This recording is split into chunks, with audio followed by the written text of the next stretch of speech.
understanding of how that process would work if it comes down to a condemnation. How am I doing on time over here, Cheryl? Okay.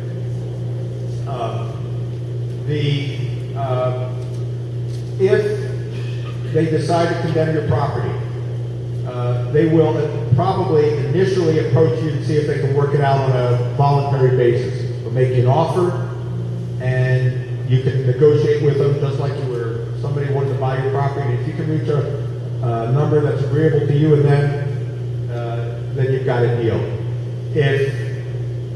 But just like in any negotiation, you can hold out for a higher number. And they'll claim, of course, that they're offering you the reasonable fair market value. You may think otherwise. And if you and the government can't agree, then the BPA will file a lawsuit, and a judge or a jury, more like a jury, will ultimately decide what the fair market value of that right-of-way is. And there may be a host of issues. One of the issues may be the one we were just talking about. Are they having an impact on the remainder? And you and the government may not agree on that. The government may say that remnant we left you is perfectly suitable for a house. You may say, you got to be kidding. You ever been out on my property? You could never build over there. So if you can't agree with the government on that, it'll be up to a jury ultimately to make that decision.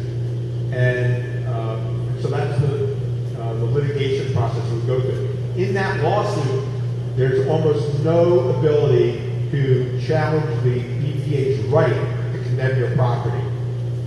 The lawsuit's all going to be about how much money you get, not whether they can condemn it. The only way you can challenge their right to condemn is if you could demonstrate that they're not doing this for a legitimate purpose, and the odds of being able to succeed on that argument are going to be very small in the condemnation setting. So the condemnation lawsuit, if it gets that, is going to be all about how much money do you get and really nothing else.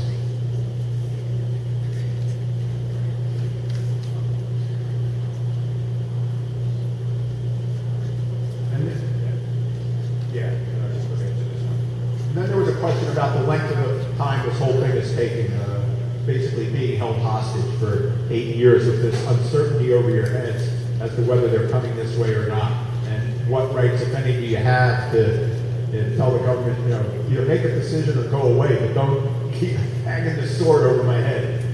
And again, this is a situation where, in theory, you have a right at some point to force the government to make a decision, but you're probably, unfortunately, nowhere close to that point yet.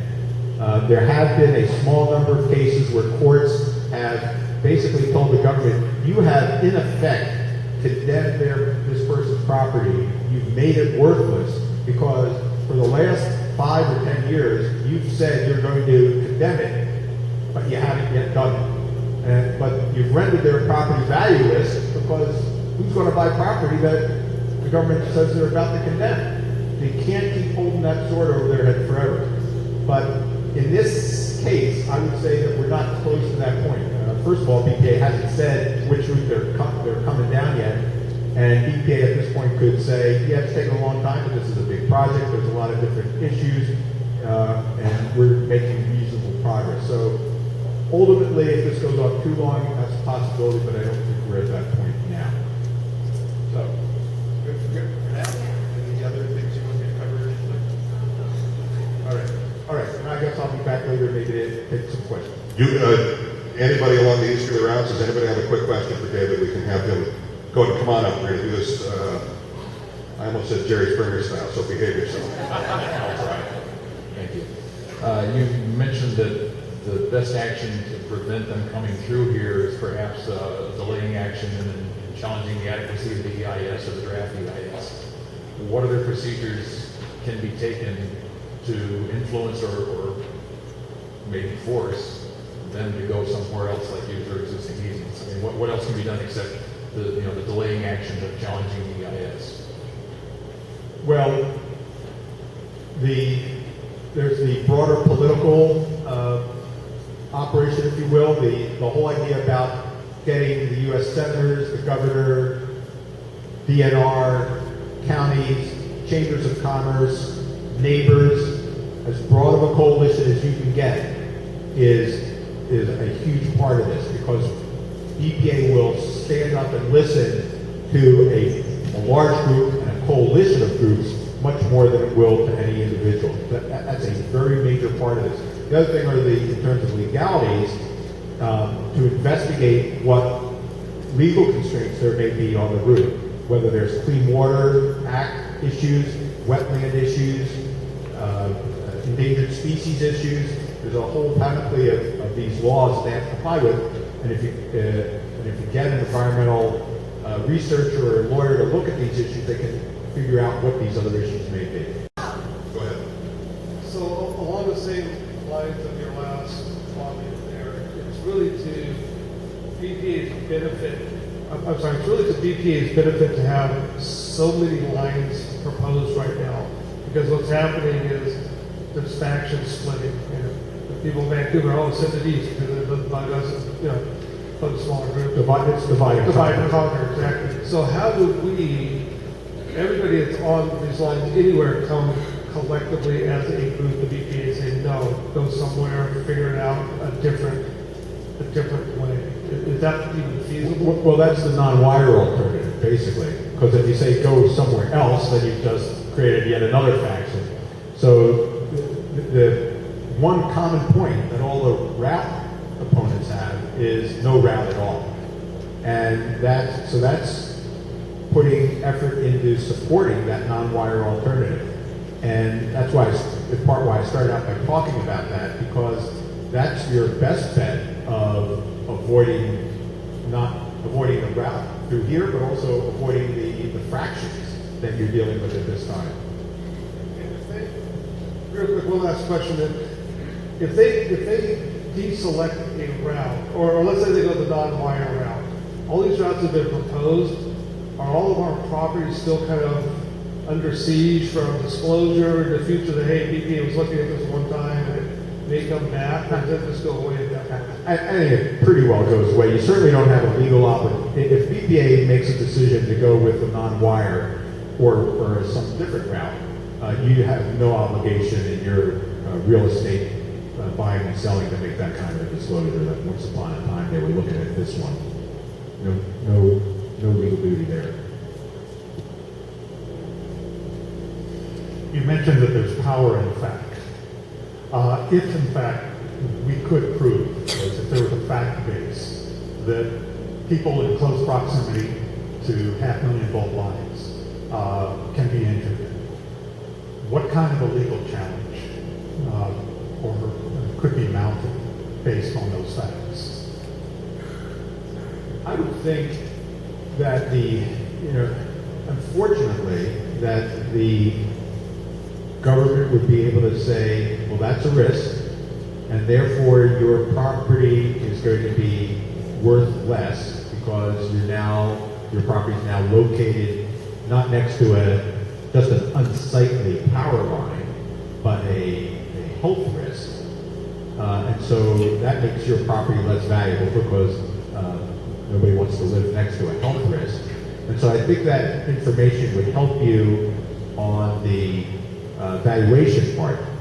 But in terms of stopping BPA from choosing that line, I don't know that there's a legal issue there so much as it's part of the political equation.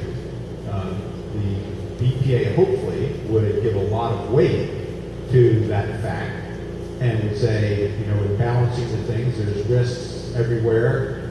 This is a big risk here. We don't want to expose a lot of people to this risk, and so we'll look at another site more favorably. So I think goes into the various things that they're going to be weighing. I don't think there's a law that you can say, BPA, you're not allowed to choose this route because of that risk alone.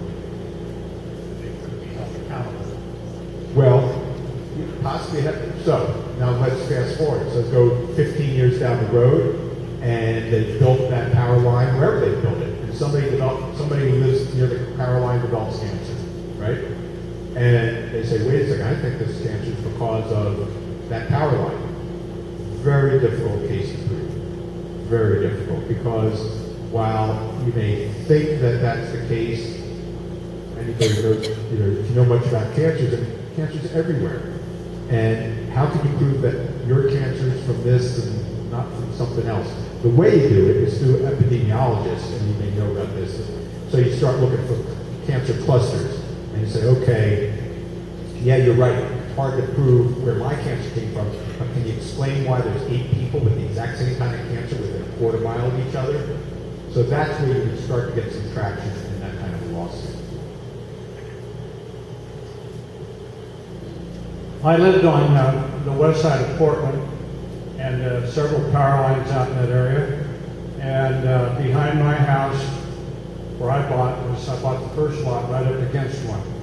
And within 10 or 15 years, they had all the soccer fields for the area underneath of those lines. People picnicked and back. To me, it was like having my own, how many acres I wanted without having to mow it or spray it or anything else. Now, my question is there adequate information out there about cancer? Because it's one thing she brought up today, and it's one of the things that, on my side, I probably wouldn't consider it near as critical because of what happened there. There's fairly high-end neighborhoods close to us, and so I'm pretty sure that they looked into it fairly carefully before they put all the soccer fields for those little kids under those lines. Now, how easy is it for a group like ours to dig out that information without spending a ton of money and concentrate the money that if we are going to do something on things that we need legal advice and things of that take? How easy is it for us to dig that stuff out on our own? The cancer information? Well, thanks to the internet, a lot of information is readily available these days. The information doesn't always lead you to clear answers, though. And my understanding on the EMF issue is that sort of the jury's out, if you will. That there's conflicting information in some of those epidemiological studies and I'm not an epidemiologist, so I'm not going to express my own opinion on that. But you could easily get the information, but whether that information would provide you with the clarity you're looking for, I'm not sure.